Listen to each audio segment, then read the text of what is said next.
E eu queria já chamar aqui o próximo expositor, o doutor Ricardo Monello. E antes de passar a palavra para o doutor Ricardo, só convidar o deputado Perondi, que possa assumir aqui a presidência por alguns minutos. Por favor, Ricardo.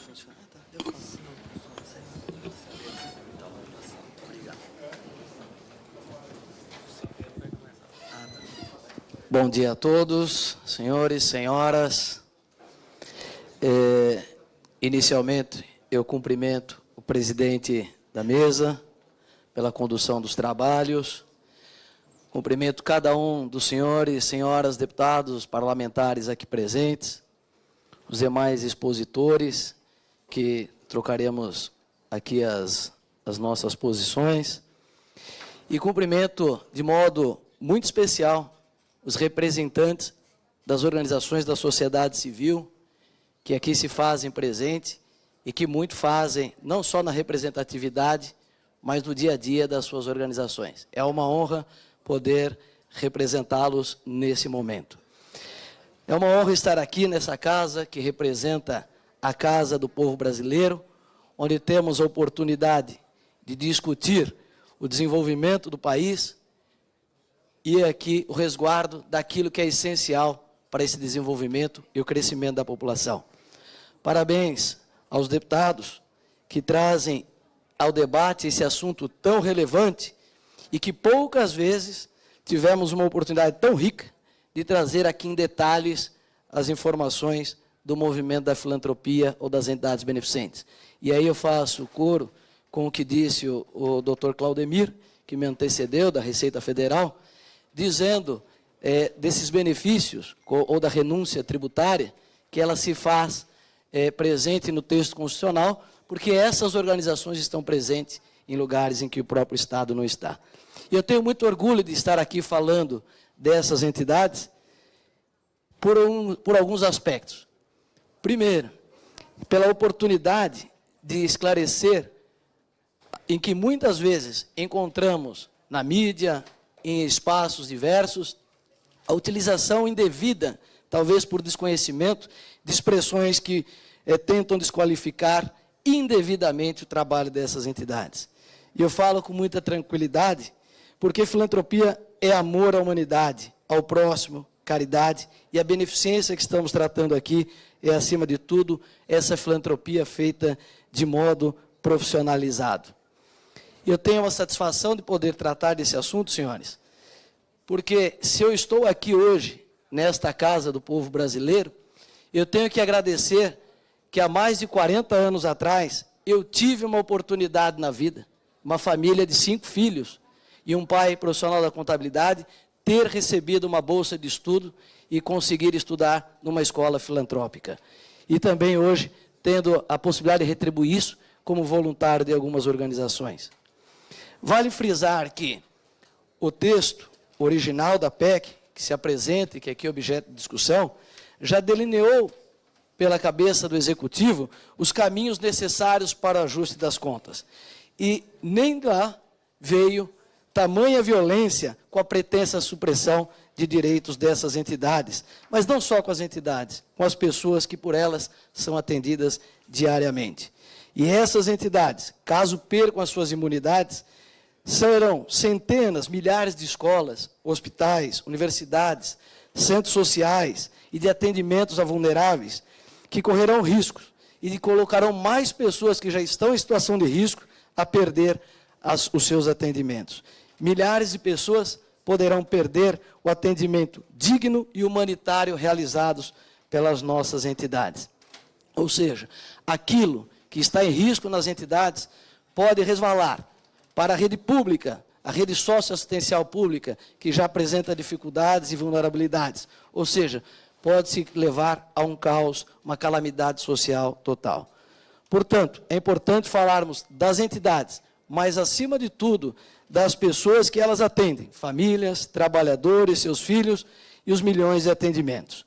E eu faço uma proposição para cada um dos senhores parlamentares, antes de entrar na apresentação, que basta verificarmos em cada uma das nossas localidades, eu vou tomar espaço aqui, cada uma das nossas localidades, onde um parlamentar se encontra, no interior do seu estado, a presença da entidade, seja de uma escola, de uma universidade, de um hospital ou de uma obra de assistência social. É ali, nos rincões do Brasil, que está a filantropia brasileira.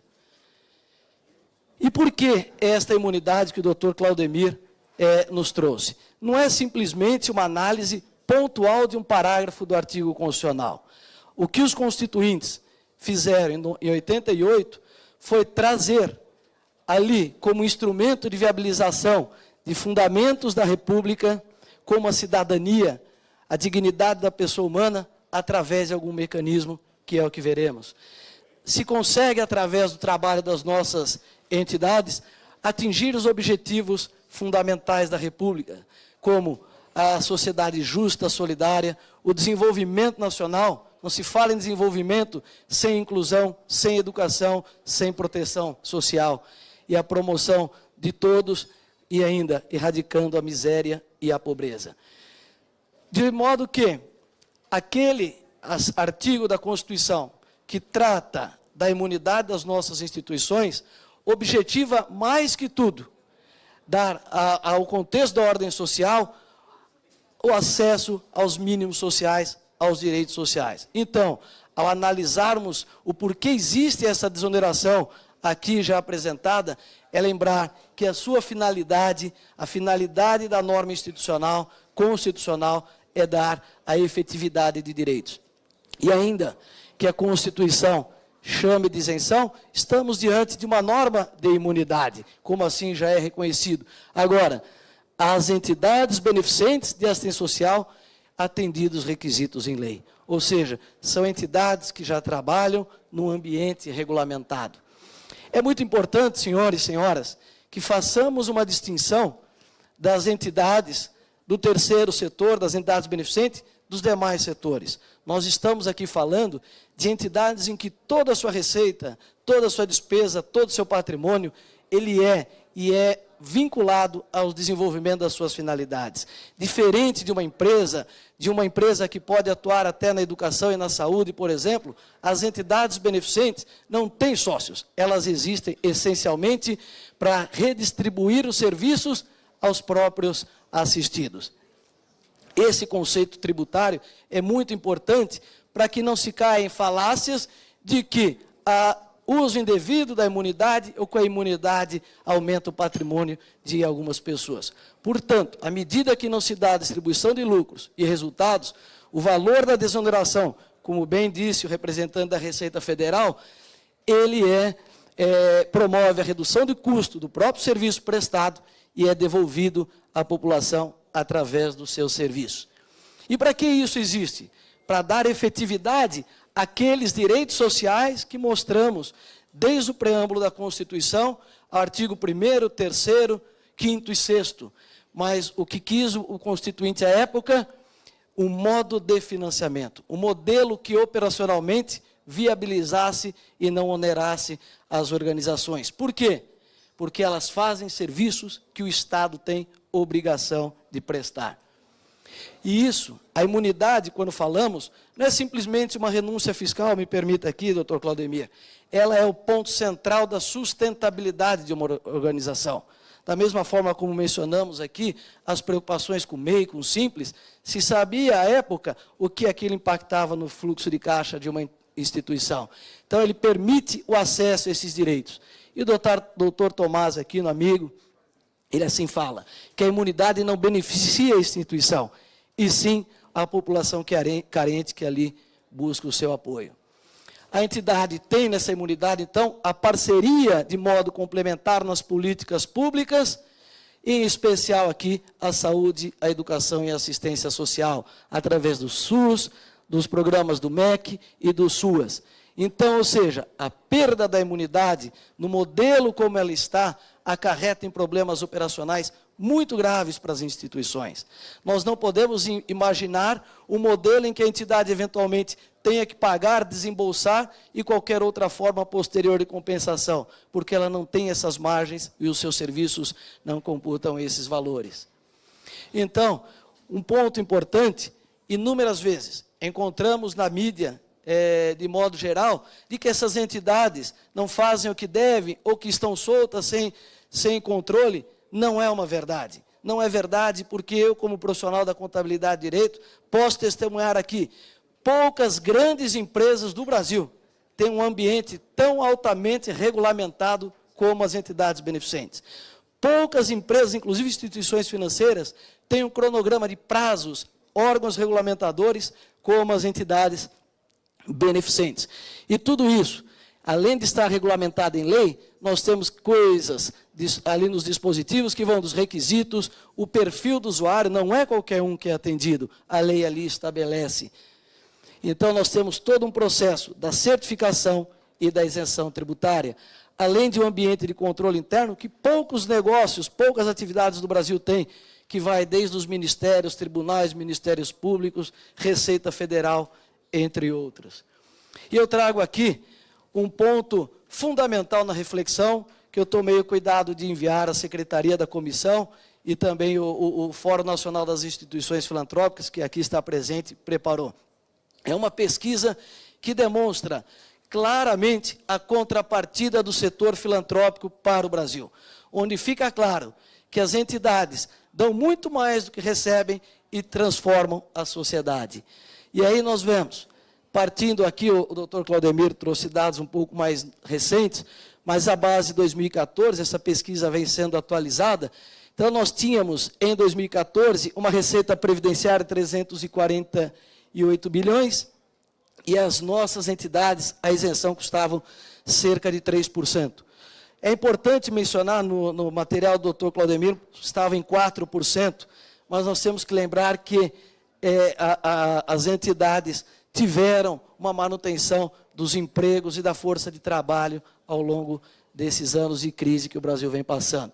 E aqui nós temos uma dimensão do trabalho quantitativo, qualitativo e a capilaridade das nossas organizações. Mas o que é importante mostrarmos, na saúde, 1,5% dos hospitais filantrópicos, só em internações, chega a 31% do SUS, que quando somado a alta complexidade de outros trabalhos e ambulatorial, chega a mais de 55%. Na educação superior, 14% das instituições de ensino superior estão no SEBAS, na filantropia, mas elas dão 25% das bolsas de estudo. Na educação básica, 1% das escolas, mas elas respondem por aqui 1 milhão de alunos e 204 mil bolsas de estudos na educação básica. E na assistência social, 14% das nossas organizações, correspondente a 65% dos atendimentos na rede socioassistencial. Então, o que é importante nós mostrarmos, e essa pesquisa deixa muito claro, inclusive, os critérios técnicos realizados por uma empresa que faz serviço para 44 das 100 maiores empresas brasileiras, com metodologia internacional reconhecida, ou seja, o setor tem uma isenção, uma imunidade de 10 bilhões e devolve em torno de 62 bilhões de reais à sociedade. E como é isso? Os números são muito claros e são frios, não é, doutor Claudemir? Então, ou seja, se eu tenho 10 bilhões, eu tenho em valores tangíveis que eu consigo, em números, em balanço, em documentação, em todos esses dados do serviço público, MEC, Ministério do Desenvolvimento Social, Ministério da Saúde e a própria Receita, eu devolvo pelo menos 35 bilhões e mais 26 bilhões em qualidade e outros aspectos qualitativos. Quais são esses aspectos? Qualidades no atendimento, no ensino, as notas de avaliação, entre outras, que são mensuráveis do ponto de vista da pesquisa. Então, ou seja, para cada R$1 que o Estado tem de renúncia fiscal, essas entidades devolvem, em média, R$ 5,92 para o povo brasileiro. E isso porque a pesquisa, que ainda está em desenvolvimento e aperfeiçoamento, ela vai contemplar nas próximas situações que eu tenho certeza que cada um dos senhores conhece. Um hospital que atende serviços além do SUS, atende os seus familiares, dos beneficiários, mutirões, campanhas, que muitas vezes não está nas normas do Ministério da Saúde. uma universidade comunitária, que muitas vezes é aquela que, além da educação, ela dá o serviço de saúde, o serviço de acolhida, o serviço social e a assistência social, naturalmente, que tem uma integração com outras tantas políticas. Então, nós trazemos que esse ambiente, além desses números que por si só já mostram que as nossas entidades dão para o povo brasileiro muito mais do que a imunidade usufruída, mostra que elas têm um ambiente altamente controlado, onde é possível certificar-se de cada uma dessas atividades. Nos ministérios, todos eles têm essas informações. Quando eu olho para a educação, ao pensar que os alunos estão ali aleatoriamente, não. As nossas escolas filantrópicas atendem às diretrizes do Plano Nacional de Educação, os padrões de qualidade e concedem bolsas para beneficiários de 1,5 a 3 salários mínimos e meio. Então, é importante que se veja que é esse público com renda familiar per capita de 1 salário mínimo e meio que recebe a bolsa de estudo na escola, na universidade beneficente. Tudo isso controlado. E vocês vão ver que 1/5 é 20%, 1/4 é 25%, maior que os 20% sobre as despesas de folha de pagamento. Entre outras tantas atividades que as nossas escolas dão, e que vem fazendo um trabalho, vejam só, senhores, de mostrar a qualidade do trabalho e o desafio que o Brasil tem. Nós temos 17% dos jovens na educação, no ensino superior, e o nosso plano estabelece a 33%. Então, nós temos que, inclusive, estimular o ensino superior filantrópico e, da mesma forma, olhar para a educação básica. O déficit educacional dificulta a sair da pobreza e as escolas privadas são 97 das 100 melhores no Enem. Quando eu olho a assistência social, um conjunto trazido na Lei Orgânica da Assistência Social e que traz serviços às pessoas, às famílias, crianças, idosos, portadores de necessidades especiais, e eu chamo a atenção de todos os atendimentos, 4 milhões de atendimentos na assistência social. Sem falar que essas entidades vivem às mínguas, pedindo, passando pires para se sustentarem, porque os seus serviços, os seus atendimentos são integralmente gratuitos.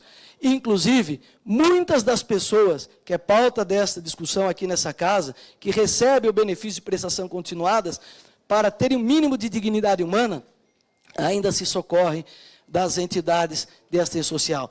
E eu tenho orgulho, como voluntário da Federação das APAES do Estado de São Paulo, mostrar que, em média, 60 mil pessoas e 180 mil indiretamente são atendidos só no Estado de São Paulo. Ou seja, a assistência social e a sua política só existe porque temos essas entidades.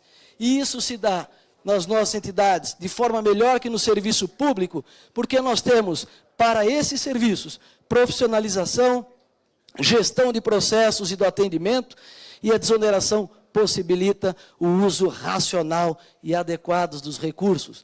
Então, senhores, as desonerações tributárias das entidades é muito pequena e no montante da receita da Previdência Social. Nós estamos falando em 3%, perto dos 60 bilhões que devolvemos à sociedade.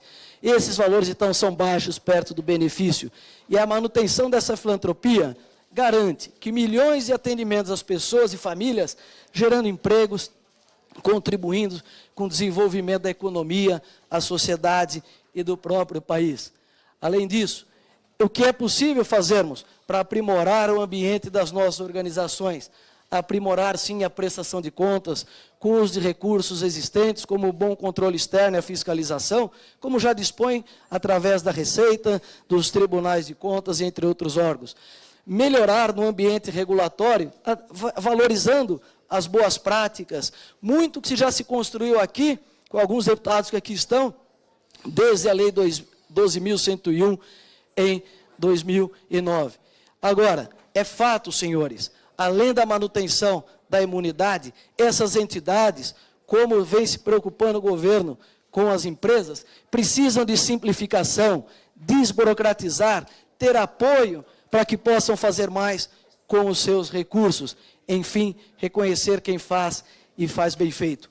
E eu, como professor, e que tenho a honra, a oportunidade de testemunhar o dia a dia das entidades. Sou de São Paulo com muito orgulho, mas eu tenho orgulho maior de falar que sou brasileiro e conheço o interior do Piauí, do Tocantins, do Maranhão, do Rio Grande do Sul, dos estados do Centro-Oeste, e lá enxergar em cada uma dessas unidades, cada uma dessas cidades, o quão importante é o trabalho das nossas entidades. E como diz Paulo Freire, como educador, eu posso dizer, inclusive, da educação, que sem ela, tampouco a sociedade muda ou evolui. Obrigado, senhores.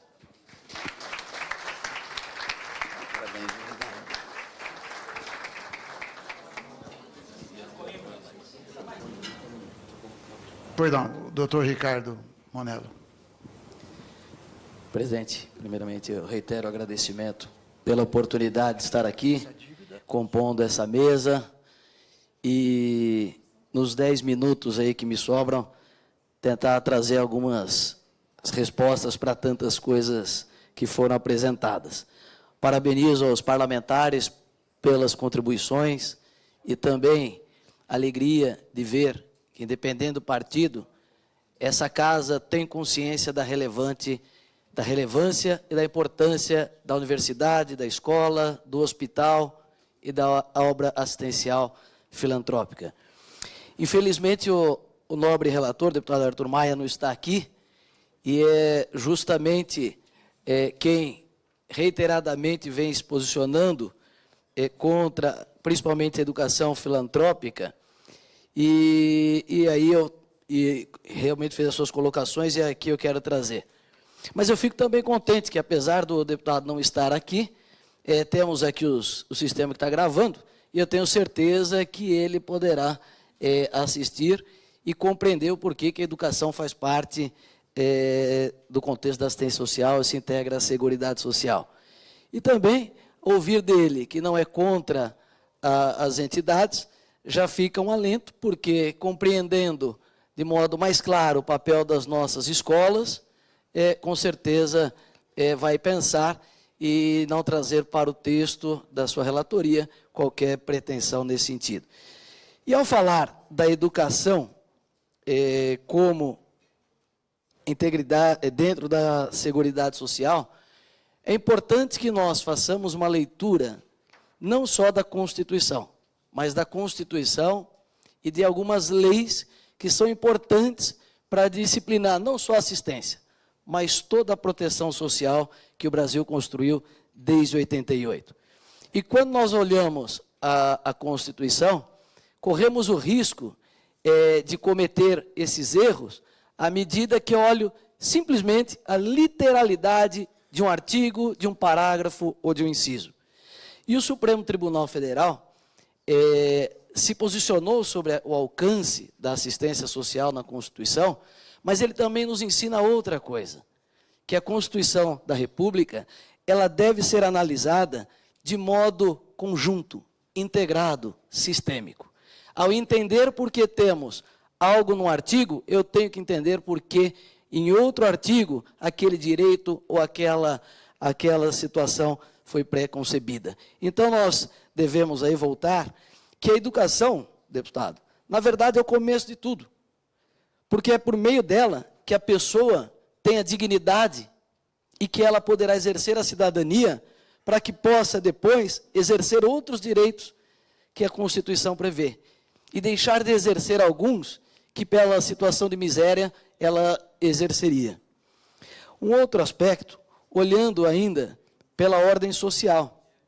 A ordem social, artigo 193 da Constituição Federal, ela dá uma diretriz dentro da própria seguridade, da assistência, da educação e tantas outras políticas, que tem como base o primado do trabalho e como objetivo o bem-estar e a justiça social.